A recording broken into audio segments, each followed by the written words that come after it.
हरिओम. आज सोमवार 3 नोव्हेंबर 2025. सद्गुरू ब्रह्मचैतन्य गोंदवलेकर महाराज यांच्या प्रवचनाचा आजचा हा भाग. विषय मनात आले की भगवंताची आठवण करावी.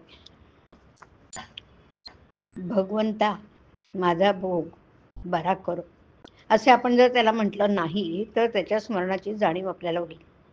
भगवंताच्या स्मरणात आनंद आहे.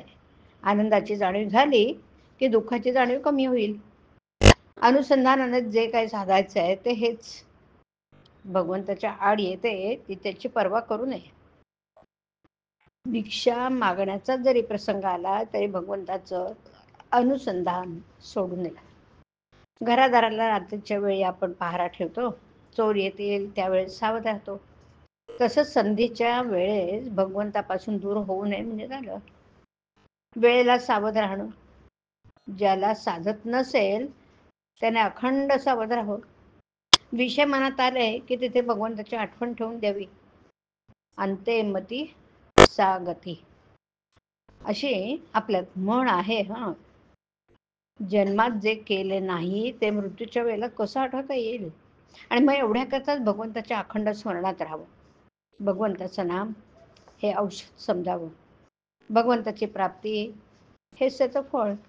औषध मात्र थेंब थेंब आणि सतत पोटात गेलं पाहिजे.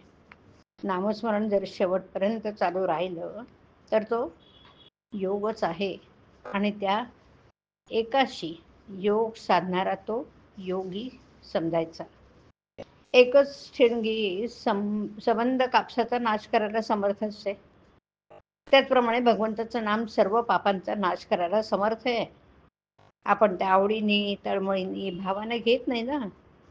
त्यात नामाचा काय दोष. नामाची भावना वाढवणं हीच उपासना. एखाद्या आईला सांगितलं की तो मुलाला जवळ ठेव पण त्याच्यावर प्रेम करू नकोस, तर ते जसं शक्य नाही ना त्याप्रमाणे नाम घेणाऱ्याला सत्कर्म टाळू म्हटलं तरी टाळता येणार नाही.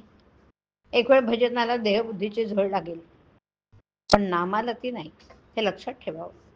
मरणाच्या मागे स्मरणाचा ससेमिरा लावून ठेवावा म्हणजे मरणाची भीती नाहीशी होईल.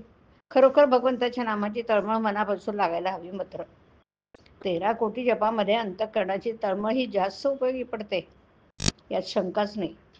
भगवंतापासून वेगळं न राहणं, त्याचं विस्मरण होऊ न देणं, त्याच्या स्मरणात राहणं, त्याच्या नामात राहणं, यातच खरं समाधान, शांती, सुख. खरं सांगतो मी, मनुष्याने जन्माला येऊन एकच करावं. आपण नामात राहावे आणि दुसऱ्याला नामास लावावे. संसारात नेऊन पडू देऊ नये पण भगवंताला विसरू नये.